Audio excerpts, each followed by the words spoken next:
आप लोग देखते होंगे कि जब कभी बादल पूरी तरह से हट जाता है, आसमान पूरा नीला नीला दिखाई देता है। तो वो नीला क्यों दिखाई देता है? तारा टिमटिमाता क्यों है? इसका कुछ ना कुछ तो रीजन होगा, तभी टिमटिमाता है। जब बारिश वगैरह का टाइम आता है तो उस टाइम आसमान में अलग अलग प्रकार का इंद्रधनुष दिखता है। तो इसी इंद्रधनुष के बारे में हम लोग जानेंगे कि इंद्रधनुष होता क्या है और ये बनता कैसे है। प्यारे बच्चों, कैरियर ग्रीन क्लासेस में आप सभी का स्वागत है।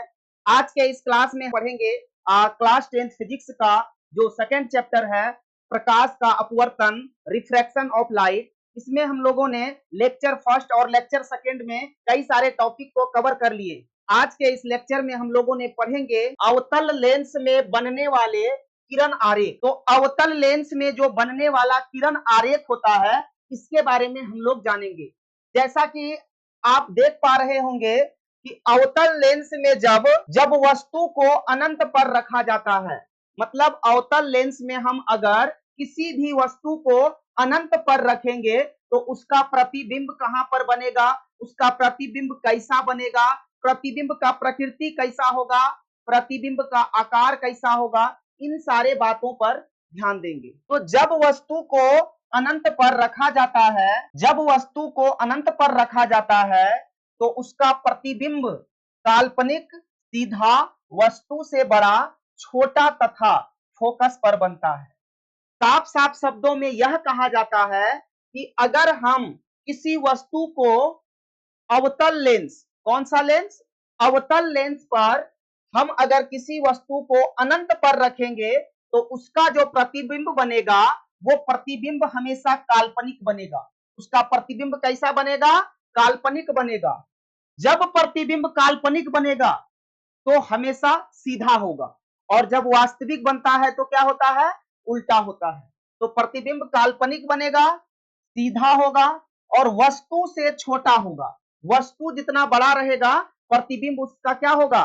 छोटा बनेगा। और कहां पर बनेगा? तो फोकस पर बनेगा। जैसा कि आप देख पा रहे होंगे कि अनंत से आती हुई प्रकाश की किरण जब दर्पण से जब लेंस से टकराता है तो इसका जो इमेज बन रहा है, ये इमेज आपका फोकस पर बन रहा है। ये इमेज फोकस पर बन रहा है और यहाँ पे वास्तविक नहीं बल्कि नीचे लाइन खींचकर इसे दर्शाया गया है, मतलब कल्पना करके इसका प्रतिबिंब को बनाया गया है। इसीलिए अवतल लेंस में जब हम वस्तु को अनंत पर रखेंगे तो उसका जो प्रतिबिंब बनेगा वो काल्पनिक बनेगा, सीधा बनेगा और वस्तु से छोटा बनेगा। वस्तु से कैसा बनेगा? छोटा बनेगा। और कहां पर बनेगा? तो फोकस एफ पर बनेगा। तो क्लियर है। नेक्स्ट पॉइंट है लेंस में चिन्ह परिपाटी। लेंस में चिन्ह परिपाटी को हम लोग देखेंगे। इसमें सभी दूरियां प्रकाशिक केंद्र से कम में मापी जाती हैं। लेंस की जो सभी दूरियां होती है वो प्रकाशिक केंद्र से कम में मापी जाती है। इसमें प्रधान अक्ष के ऊपर धनात्मक माना जाता है तथा प्रधान अक्ष के नीचे ऋणात्मक माना जाता है। मतलब प्रधान अक्ष से जो ऊपर होगा वो पॉजिटिव होगा और प्रधान अक्ष से जो नीचे होगा वो नेगेटिव होगा। प्रकाशिक केंद्र के दाएं तरफ धनात्मक लिया जाता है तथा प्रकाशिक केंद्र के बाएं तरफ ऋणात्मक दूरी लिया जाता है। प्रकाशिक केंद्र जो होता है इसके दाएं तरफ की जो दूरियां होती है वो पॉजिटिव लिया जाता है और दाएं तरफ की जो दूरियां होती है उसे नेगेटिव लिया जाता है। नेक्स्ट पॉइंट है लेंस की क्षमता, पावर ऑफ लेंस। लेंस की क्षमता, पावर ऑफ लेंस। किसी लेंस के प्रधान अक्ष के समांतर, किसी लेंस के प्रधान अक्ष के समांतर आ रही प्रकाश की किरणों को जो लेंस जितना अधिक विचलित करता है उसे ही लेंस की क्षमता कहते हैं। किसी लेंस के प्रधान अक्ष के समांतर आ रही प्रकाश की किरणों को जो लेंस जितना अधिक विचलित करता है उसे उस लेंस की क्षमता कहते हैं। मतलब प्रकाश की जो किरण आता है उस किरण को लेंस जितना ज्यादा विचलित करेगा वही विचलन उनका विचलित करने का जो क्षमता होगा क्या कहलाएगा? लेंस कहलाएगा। या लेंस के फोकस दूरी व्युत्क्रम को लेंस की क्षमता कहते हैं। इसका जो एसआई मात्रक होता है वो डायोप्टर होता है। लेंस की क्षमता का एसआई मात्रक क्या होता है? Dioptre. The SI unit of power of lens, lens की क्षमता का एसआई मात्रक क्या होता है? डायोप्टर। अब इसमें कुछ बात समझने वाला है कि P is equal to 1/f, यह एक फॉर्मूला होता है, P is equal to 1/f जब मीटर में हो तब, और F is equal to 1/P जब मीटर में हो तब, और P is equal to 100/f जब सेंटीमीटर में हो, और F is equal to 100/P जब सेंटीमीटर में हो। अगर मीटर में हो तो P is equal to 1/f होगा और F is equal to 1/P होगा। अगर इसी को सेंटीमीटर में दिया रहे तो P is equal to 100/f हो जाएगा और F is equal to 100/P हो जाएगा। तो क्लियर है? नेक्स्ट पॉइंट देखें। अब यहाँ पे एक न्यूमेरिकल्स दिया गया है कि एक उत्तल लेंस की फोकस दूरी 10 सेंटीमीटर है। एक उत्तल लेंस की फोकस दूरी कितना है? 10 सेंटीमीटर है। तो लेंस की क्षमता ज्ञात कीजिए। मतलब कि उत्तल लेंस का फोकस दूरी दिया गया है कितना? 10 सेंटीमीटर, और निकालना क्या है? लेंस का क्षमता निकालना है। तो आप यहां देख पा रहे होंगे इसका जो फोकस दूरी दिया गया है वो सेंटीमीटर में दिया गया है। किसमें दिया गया है? सेंटीमीटर में, 10 सेंटीमीटर। तो यहां पर F बराबर क्या हो जाएगा? F is equal to 10 centimetre. और लेंस का क्षमता का जो फॉर्मूला होता है वो क्या होता है? P is equal two centimetre में दिए रहने पर क्या होता है? 100/f, 100/f। तो यहां से बताइए लेंस का क्षमता कितना हो जाएगा? तो 100/10, और यहां से 0 0 कैंसिल हो जाएगा और P is equal to 10 dioptre. Lens का जो क्षमता निकल आएगा वो कितना निकल आएगा? 10 डायोप्टर निकल जाएगा। नेक्स्ट क्वेश्चन दिया गया है, एक अवतल लेंस की फोकस दूरी 25 सेंटीमीटर है। एक अवतल लेंस की फोकस दूरी कितना है? 25 सेंटीमीटर। तो इसकी क्षमता ज्ञात करें। अवतल लेंस का फोकस दूरी 25 सेंटीमीटर है और लेंस का क्षमता ज्ञात करना है। जैसा कि हम लोग सभी जानते हैं कि अवतल लेंस की फोकस दूरी 25 सेंटीमीटर है, मतलब इसको नेगेटिव लिया जाएगा। तो यहां से F is equal to -25 centimetre हो जाएगा। और लेंस का क्षमता का जो फॉर्मूला होता है वो P इज इक्वल टू क्या होता है? अगर सेंटीमीटर में दिया गया है तो 100/100/f होता है। तो यहां से निकल जाएगा P is equal to 100 upon में -25, और ये -25 से ये 4 टाइम्स में डिवाइड हो जाएगा, माइनस का 4। तो P is equal to -4 dioptre. अगर किसी अवतल लेंस की फोकस दूरी 25 सेंटीमीटर है तो उसकी जो क्षमता होगा वो क्या होगा? -4 डायोप्टर होगा। क्लियर है? अब यहां पर आप लोग को एक बात समझ में नहीं आया होगा कि सर ये F बराबर -25 सेंटीमीटर कैसे आया? तो अभी अभी जस्ट आइए पीछे आइए, यहाँ पे आपको एक बात दिखाया गया होगा। यहाँ पे लिखा गया है लेंस में चिन्ह परिपाटी, इसमें सभी दूरियां प्रकाशिक केंद्र से कम में मापी जाती है। इसमें प्रधान अक्ष के ऊपर धनात्मक माना जाता है तथा प्रधान अक्ष के नीचे ऋणात्मक माना जाता है। प्रकाशिक केंद्र के दाएं तरफ धनात्मक दूरी लिया जाता है तथा प्रकाशिक केंद्र के बाएं तरफ ऋणात्मक दूरी लिया जाता है। किसी लेंस के प्रधान अक्ष के समांतर आ रही प्रकाश की किरणों को जब लेंस जितना अधिक विचलित करता है उसे ही लेंस की क्षमता कहते हैं, और लेंस के फोकस दूरी के व्युत्क्रम को लेंस की क्षमता कहते हैं। इसका एसआई मात्रक डायोप्टर होता है। नेक्स्ट क्वेश्चन है, किसी लेंस की क्षमता, किसी लेंस का जो क्षमता है वो -2 डायोप्टर है, तो उसकी फोकस दूरी निकालना था। इससे पहले का क्वेश्चन में हम लोग देखे फोकस दूरी दिया हुआ था और लेंस का क्षमता निकालना था, लेकिन इस क्वेश्चन में लेंस का क्षमता दिया गया है और फोकस दूरी निकालना है। तो सबसे पहले दिया गया है लेंस का जो क्षमता है, power of lens P is equal to -2 dioptre. Lens का क्षमता कितना है? P is equal to -2 dioptre, और F is equal to formula होता है 1/P, 1/P। तो F इज इक्वल टू क्या हो जाएगा? 1/-2, 1/-2, और इसलिए ये F इज इक्वल टू क्या हो जाएगा? इसको डिवाइड करेंगे तो -0.5 मीटर, और इसे सेंटीमीटर में अगर हम निकालना चाहेंगे तो ये सेंटीमीटर में क्या हो जाएगा? यहां से P is equal to -2 dioptre और F इज इक्वल टू हो जाता है 100/P, 100/P। तो यहां से F इज इक्वल टू क्या हो जाएगा? 100/P का वैल्यू -2, इसे डिवाइड करेंगे, ये F इज इक्वल टू आ जाएगा माइनस का 0.50 सेंटीमीटर। क्लियर है। अब नेक्स्ट पॉइंट है आवर्धन। नेक्स्ट पॉइंट क्या है? आवर्धन।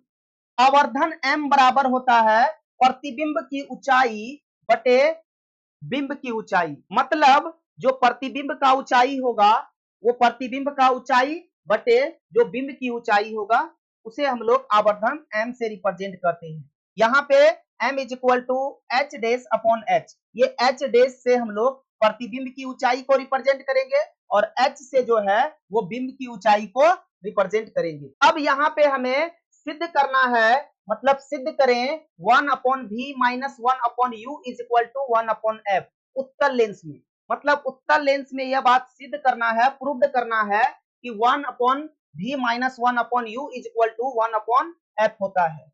तो सबसे पहले माना कि एक उत्तल लेंस है जिसका प्रकाशिक केंद्र O एवं प्रधान अक्ष जो है वो x1 x डैश है।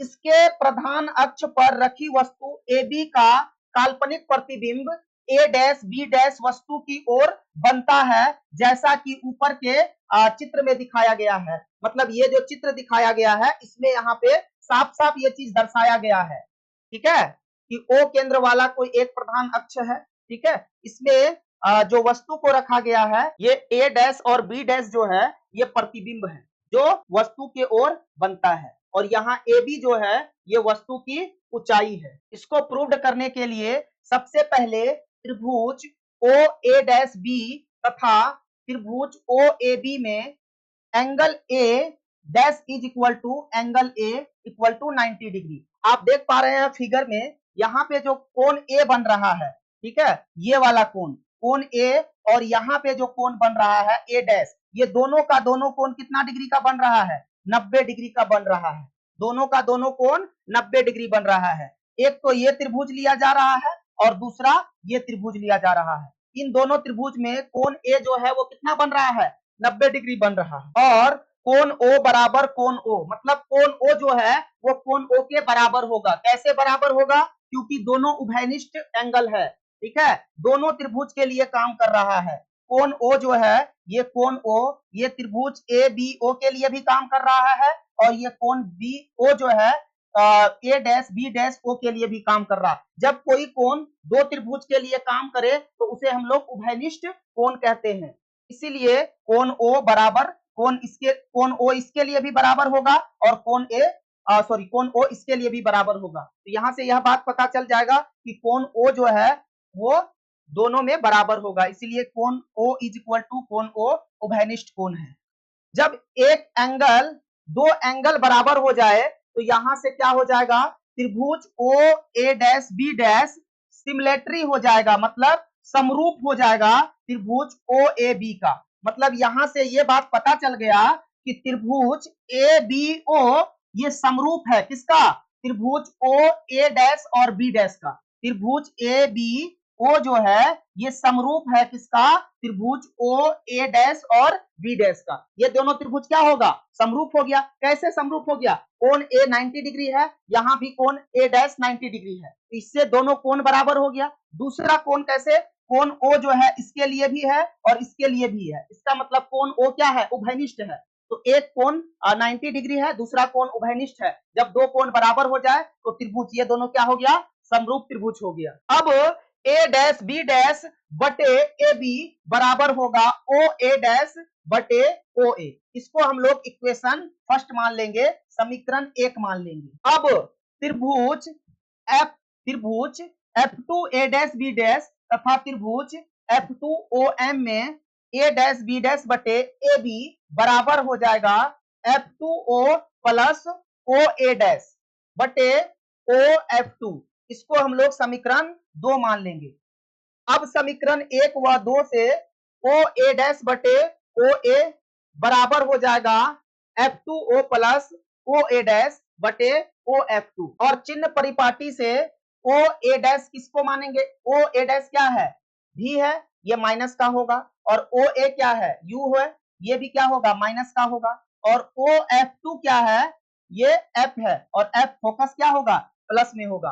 तब OA डैश बटे OA बराबर होगा F2O प्लस OF डैश बटे OF2। ठीक है, तो यहां से सबका मान को अगर हम रख देंगे, O A डैश का मान क्या है माइनस का V, और OA का मान क्या है माइनस का U, ये क्या हो जाएगा minus V upon minus U। और यहाँ पे OF2 का मान क्या है F है, तो इसमें OF2 का मान क्या रख देंगे F, और OA डैश का मान क्या है माइनस का V बटे OF2 का मान क्या है F।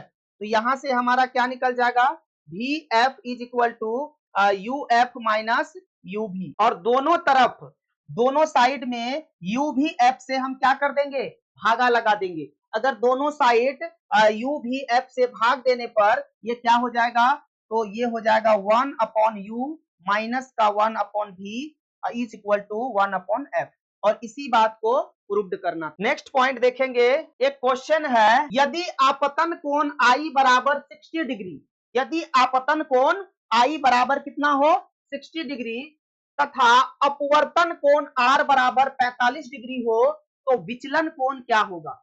मतलब कि आपतन कोण I जो है वो 60 डिग्री है और अपवर्तन कोण R जो है वो 45 डिग्री है, तो विचलन कोण क्या होगा। हम लोग सभी जानते हैं कि विचलन कोण को डेल्टा से रिप्रेजेंट किया जाता है, और डेल्टा इज इक्वल टू होता है angle of I minus angle of R। Delta is equal to angle I minus angle R। तो यहां से हमको विचलन कोण निकालना है, तो विचलन कोण के लिए क्या करना पड़ेगा, आपतन कोण का मान क्या है डेल्टा इज इक्वल टू आपतन कोण I का मान है 60 डिग्री, अब माइनस अपवर्तन कोण जो है R, इसका मान कितना है ये है 45 डिग्री। तो डेल्टा का मान क्या निकल जाएगा हमारा 60 डिग्री में से 45 डिग्री घटेगा, ये हो जाएगा 15 डिग्री। ठीक है, यदि I बराबर 60 और R बराबर 45, तो विचलन कोण क्या होगा, विचलन कोण बराबर हो जाएगा I माइनस R, मतलब 60 माइनस 45 इज इक्वल टू 15। अब हम पढ़ेंगे नेक्स्ट पॉइंट, इंद्रधनुष। आप लोग इंद्रधनुष के बारे में जानते होंगे या कभी देखे होंगे, जब बारिश वगैरह का टाइम आता है तो उस टाइम आसमान में अलग अलग प्रकार का इंद्रधनुष दिखता है। तो इसी इंद्रधनुष के बारे में हम लोग जानेंगे कि इंद्रधनुष होता क्या है और ये बनता कैसे है। तो चलिए, सबसे पहले लिखा है कि यह एक प्रकार का प्राकृतिक स्पेक्ट्रम है जो वर्षा के बाद सूर्य के विपरीत दिशा में दिखाई देता है। यह क्या है, एक प्रकार का प्राकृतिक स्पेक्ट्रम है जो वर्षा के बाद क्या होता है सूर्य के विपरीत दिशा में दिखता है। कहाँ दिखता है, सूर्य के विपरीत दिशा में, सन के जस्ट अपोजिट साइड में दिखता है, ये सूर्य के विपरीत दिशा में दिखाई देता है। इसमें परिक्षेपण, अपवर्तन, पूर्ण आंतरिक परावर्तन, वर्ण विक्षेपण जैसी घटनाएं होती है। मतलब ये सारे के सारे घटनाएं इसमें देखने को मिलता है। ठीक है, इंद्रधनुष में परिक्षेपण, अपवर्तन, पूर्ण आंतरिक परावर्तन, वर्ण विक्षेपण जैसी घटनाएं होती रहती है। तो यहाँ पे इंद्रधनुष का जो होता है वो अलग अलग कोडेड होता है, जैसे प्राथमिक इंद्रधनुष और द्वितीय इंद्रधनुष। इंद्रधनुष बेसिकली दो प्रकार के होते हैं। इंद्रधनुष कितने प्रकार के होते हैं, एक होता है प्राथमिक इंद्रधनुष और एक होता है द्वितीय इंद्रधनुष। पहला प्राथमिक इंद्रधनुष और दूसरा द्वितीय इंद्रधनुष। तो प्राथमिक इंद्रधनुष किसे कहेंगे हम लोग, प्राथमिक इंद्रधनुष किसे कहेंगे, तो ध्यान से देखिए। इस इंद्रधनुष में बाहरी किनारे पर लाल और अंदर वाले पर बैंगनी होते हैं।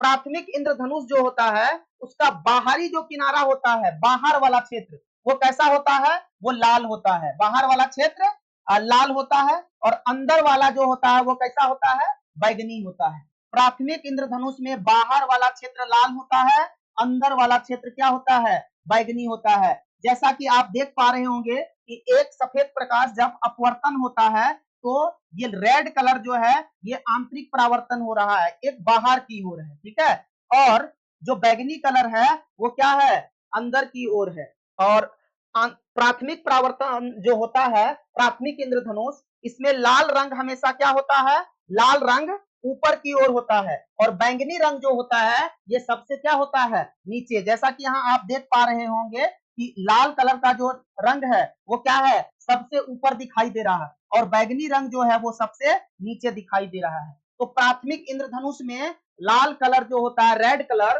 वो सबसे ऊपर होता है और बैगनी कलर जो होता है वो सबसे नीचे होता है। द्वितीय इंद्रधनुष में क्या होता है, ध्यान से देखिए। प्राथमिक इंद्रधनुष के जस्ट अपोजिट होता है द्वितीय इंद्रधनुष में। प्राथमिक में क्या हो रहा था कि रेड कलर ऊपर हो रहा था और बैगनी जो होता था नीचे होता था, लेकिन द्वितीय इंद्रधनुष में क्या हो रहा है कि बैगनी कलर जो है वो ऊपर हो जा रहा है और लाल कलर जो है वो नीचे हो जा रहा है। तो द्वितीय इंद्रधनुष, इस इंद्रधनुष में बाहरी किनारे पर बैगनी और अंदर पर लाल होता है। जैसा कि आप देख पा रहे होंगे, इसमें अंदर जो हो रहा है वो लाल हो रहा है और बाहर जो हो रहा है वो बैगनी हो रहा है। नेक्स्ट पॉइंट है तारों का टिमटिमाना। आप लोग देखे होंगे कि कभी कभी तारे टिमटिमाते हैं, तो तारे जो टिमटिमाते हैं इसका मुख्य कारण क्या है? आपसे एमसीक्यू क्वेश्चन भी पूछा जाएगा और काफी साल पूछा भी गया है कि तारे क्यों टिमटिमाते हैं। ये बिल्कुल बेसिक क्वेश्चन है जो हम लोग पिछले साल से भी पढ़ के आए हैं। 8, 9, 10th में ये सब चीज को अच्छी तरीका से हम लोग पढ़े हैं। मतलब 8 में तो इसका उतना ज्यादा जिक्र नहीं था, 9th में भी उतना जिक्र नहीं है, बट 10th में इसका जिक्र अच्छे तरीका से किया गया है। तारे का टिमटिमाना, तारा टिमटिमाता क्यों है? इसका कुछ ना कुछ तो रीजन होगा, तभी टिमटिमाता है। विदाउट रीजन तो ये टिमटिमा नहीं सकता है। तो आइए ध्यान से देखते हैं कि तारे टिमटिमाते क्यों हैं। वायुमंडलीय अपवर्तन के कारण तारों से निकलने वाली प्रकाश की तीव्रता कभी बढ़ती है तो कभी धुंधली दिखाई देती है, तो कभी चमकीले। इस तरह बार बार तारों का धुंधला या चमकीला दिखना ही तारों का टिमटिमाना कहलाता है। मतलब वायुमंडलीय अपवर्तन के कारण, वायुमंडलीय अपवर्तन जो होता है, इसी वायुमंडलीय अपवर्तन के कारण क्या होता है, कभी ज्यादा चमकता है और कभी कम हो जाता है। यही ज्यादा चमकना और कम हो जाना, इसी घटना को हम लोग क्या कहेंगे, प्रकाश का अपवर्तन। और प्रकाश के अपवर्तन के कारण ही क्या होता है, आकाश में तारे टिमटिमाते हैं, ये वायुमंडलीय अपवर्तन के कारण। नेक्स्ट पॉइंट है ग्रह नहीं टिमटिमाते हैं क्यों? ग्रह नहीं टिमटिमाते हैं क्यों? ठीक है, तारे टिमटिमाते हैं और ग्रह नहीं टिमटिमाते हैं। तो तारों के अपेक्षा ग्रह पृथ्वी के काफी नजदीक है, जिसके कारण इसका वायुमंडलीय अपवर्तन का औसत लगभग 0 होता है, इसलिए ग्रह नहीं टिमटिमाते हैं। समझ आया? तारे जो होते हैं वो पृथ्वी से काफी दूर होता है और ग्रह जो होता है वो पृथ्वी के काफी नजदीक होता है। पृथ्वी के ज्यादा नजदीक होने के कारण इसका वायुमंडलीय अपवर्तनांक 0 के बराबर होता है, जिस कारण से ग्रह जो है वो टिमटिमाते नहीं है। लेकिन तारे जो होते हैं वो पृथ्वी से बहुत ज्यादा दूर होने के कारण इसका वायुमंडलीय अपवर्तनांक ज्यादा होता है, जिस कारण से तारे क्या होते हैं, टिमटिमाते हुए नजर आते हैं। नेक्स्ट पॉइंट लिखा है सूर्योदय एवं सूर्यास्त के समय सूर्य अंडाकार दिखता है। बिल्कुल आप लोग देखे होंगे, जब सनराइज होता है, सूर्य उदय होता है या सूर्य अस्त होता है, तो उस समय क्या होता है, सूर्य का जो शेप होता है, जो आकृति होता है, वो अंडाकार होता है। तो इसका क्या रीजन है, क्या कारण है, उसे देखेंगे। सूर्योदय एवं सूर्यास्त के समय सूर्य अंडाकार दिखता है, जबकि दोपहर के समय गोल दिखता है। जब आप दोपहर के टाइम में सूर्य को देखेंगे तो वह गोल दिखाई देगा, लेकिन सूर्य अस्त होने के समय या सूर्य उदय होने के समय आप सूर्य को देखेंगे तो वो अंडाकार शेप में दिखता है। तो ऐसा क्यों होता है, आइए। सूर्योदय एवं सूर्यास्त के समय वायुमंडलीय अपवर्तन अधिक और असमान रूप से होता है, जबकि दोपहर के समय लंबवत प्रकाश की किरणें गिरती है। दोपहर के टाइम में जो प्रकाश का किरण होता है वो बिल्कुल क्या होता है, लंबवत होता है, परपेंडिकुलर होता है, 90 डिग्री पे होता है, जिसके कारण वायुमंडलीय अपवर्तनांक न के बराबर होता है। जिस कारण से वायुमंडलीय अपवर्तनांक क्या होता है, न के बराबर, मतलब 0 के बराबर होता है। यही कारण है कि सूर्योदय एवं सूर्यास्त के समय अंडाकार दिखता है, जबकि दोपहर के समय सूर्य गोलाकार दिखाई देता है। आपको यह बात समझ में आ गया होगा कि सूर्योदय एवं सूर्यास्त के समय सूर्य अंडाकार क्यों दिखता है और दोपहर के टाइम में सूर्य गोलाकार क्यों दिखता है। ये चीज क्लियर हो गया कि जब प्रकाश का सूर्योदय होता है तो उस समय क्या होता है, वायुमंडलीय अपवर्तनांक अधिक होता है और असमान रूप से फैला होता है, जिस कारण से सूर्य क्या होता है, अंडाकार दिखता है। लेकिन दोपहर के समय में क्या होता है, उसका अपवर्तनांक कम हो जाता है और प्रकाश का किरण बिल्कुल सीधा लंबवत पड़ता है, 90 डिग्री के एंगल पे पड़ता है, जिस कारण से वह गोलाकार दिखता है। नेक्स्ट पॉइंट है प्रकाश का प्रकीर्णन। ये काफी अच्छा पॉइंट है। प्रकाश का प्रकीर्णन क्या होता है? क्वेश्चन आपको डायरेक्ट एग्जाम में पूछा जाएगा, प्रकाश का प्रकीर्णन क्या होता है? तो जब सूर्य का प्रकाश पृथ्वी के वायुमंडल में प्रवेश करती है, जब सूर्य का प्रकाश पृथ्वी के वायुमंडल में प्रवेश करती है, तो वायुमंडल में उपस्थित विभिन्न गैस अणु परमाणु प्रकाश को अवशोषित कर लेते हैं और कुछ समय के बाद में प्रकाश को चारों दिशाओं में फैलाते हैं। प्रकाश के इस घटना को प्रकाश का प्रकीर्णन कहते हैं। समझ आया? प्रकाश का प्रकीर्णन किसे कहते हैं? जब प्रकाश की किरण बारिश के बूंद पर पड़ता है, ठीक है, तो उसे क्या कर देता है? वो बारिश का बूंद या वायुमंडल में जो भी उपस्थित कण होते हैं, जब प्रकाश की कण पृथ्वी के वायुमंडल में प्रवेश करता है, तो वायुमंडल में उपस्थित विभिन्न गैस अणु परमाणु प्रकाश को अवशोषित कर लेता है और कुछ समय के बाद ये प्रकाश को चारों दिशाओं में फैलाते हैं और प्रकाश के इस घटना को प्रकाश का प्रकीर्णन कहते हैं। जैसा कि आप इस इमेज में देख पा रहे होंगे कि जब सूर्य का प्रकाश वायुमंडल में प्रवेश करता है, तो वायुमंडल में उपस्थित जो कण वगैरह होते हैं, वो प्रकाश के कुछ किरण को क्या कर लेता है? अवशोषित कर लेता है और कुछ समय के बाद इसको चारों दिशा में क्या कर देता है? फैला देता है और इसी घटना को हम लोग क्या कहते हैं? प्रकाश का प्रकीर्णन कहते हैं। नेक्स्ट पॉइंट है टिंडल प्रभाव। टिंडल प्रभाव क्या होता है? क्या आप लोग कभी इससे पहले टिंडल प्रभाव के बारे में जाने हैं? नहीं। चलिए देखते हैं टिंडल प्रभाव होता क्या है। जब कोलाइडी कण प्रकाश की प्रकीर्णन को दर्शाते हैं, जब कोलाइडी कण प्रकाश की प्रकीर्णन को दर्शाते हैं, तो इस घटना को टिंडल प्रभाव कहा जाता है। जब अंधेरे कमरे में खिड़की से प्रकाश की किरणें आती है, तो उसके रास्ते में धूल कण चमकते हैं। आप लोग ये चीज एब्जॉर्ब किए होंगे कि जब आप किसी बंद कमरे में बैठे होते हैं और धूप निकला होता है, विंडो खुला होता है, तो सूर्य का प्रकाश जैसे ही खिड़की से आपके रूम में प्रवेश करता है, विंडो से आपके रूम में प्रवेश करता है, तो आप देख पा रहे होंगे कि उस रोशनी में आपको कई सारे छोटे छोटे धूल कण दिखाई देते होंगे। इसी धूल कण का दिखना क्या कहलाएगा?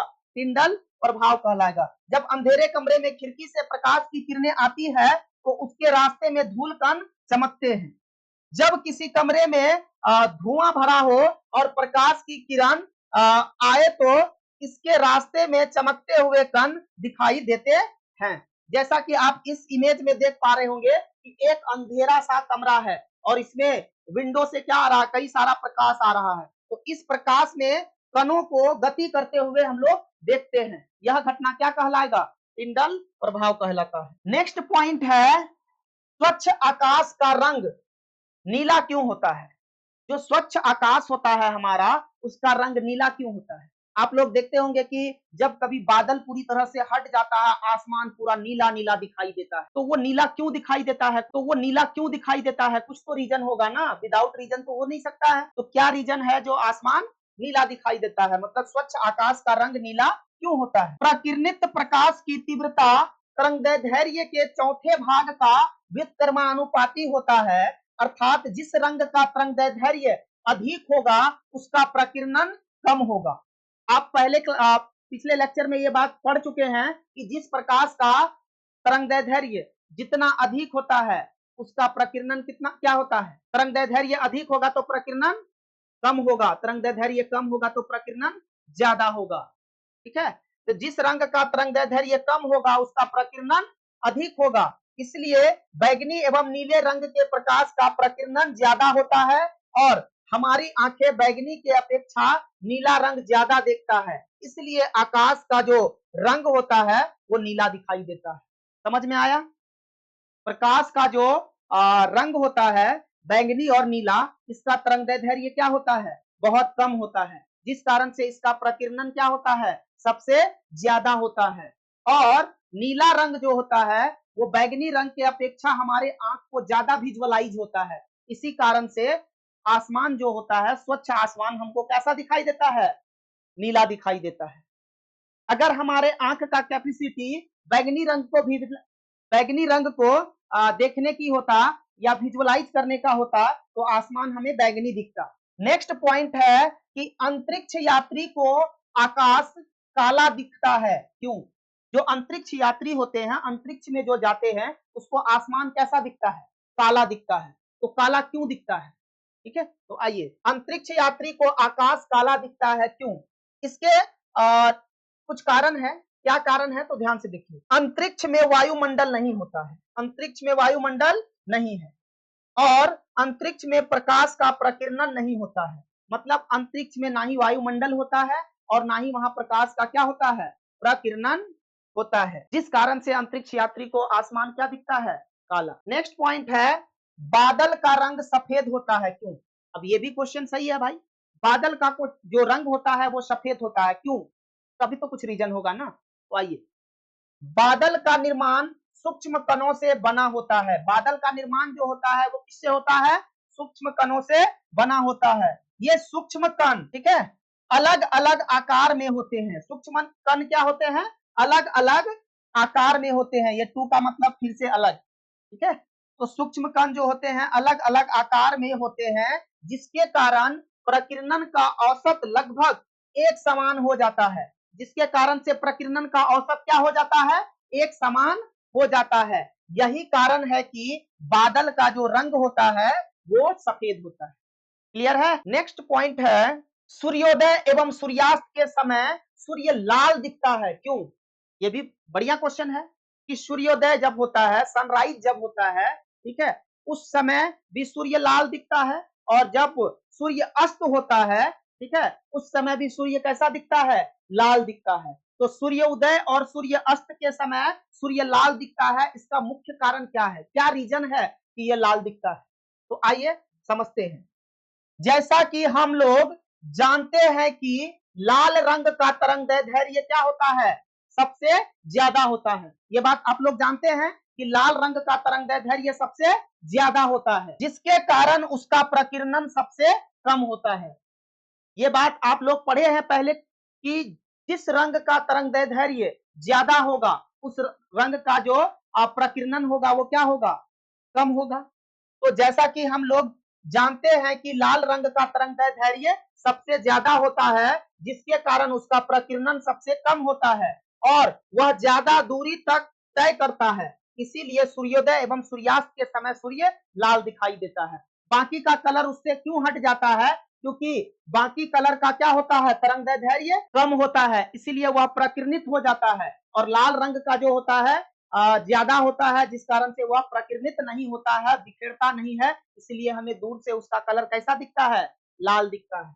तो यही रीजन था सूर्योदय एवं सूर्यास्त के समय सूर्य का लाल दिखना। नेक्स्ट पॉइंट है, खतरे का संकेत लाल होता है, क्यों? खतरे का संकेत लाल क्यों होता है? हम लोग डेंजरस साइन के लिए रेड कलर का इस्तेमाल क्यों करते हैं? कहीं भी अगर हमको डेंजरस सिंबल को दिखाना होता है तो रेड कलर का इस्तेमाल किया जाता है, क्यों? इसका रीजन है कि लाल रंग का जो प्रकाश होता है ना, उसका प्रकीर्णन बहुत कम होता है, जिस कारण से हमें दूर से ही वह डेंजरस सिंबल दिख जाता है। तो आइए देखते हैं, जैसा कि हम लोग जानते हैं कि लाल रंग का जो तरंगदैर्ध्य होता है वो ज्यादा होता है, रेड कलर का वेवलेंथ क्या होता है? ज्यादा होता है, जिस कारण उसका प्रकीर्णन कम होता है और ज्यादा दूरी तय करता है। इसलिए खतरे का संकेत लाल रंग का होता है। क्लियर है? इस चैप्टर का अंतिम टॉपिक यहीं तक था, ये कंप्लीट हो गया।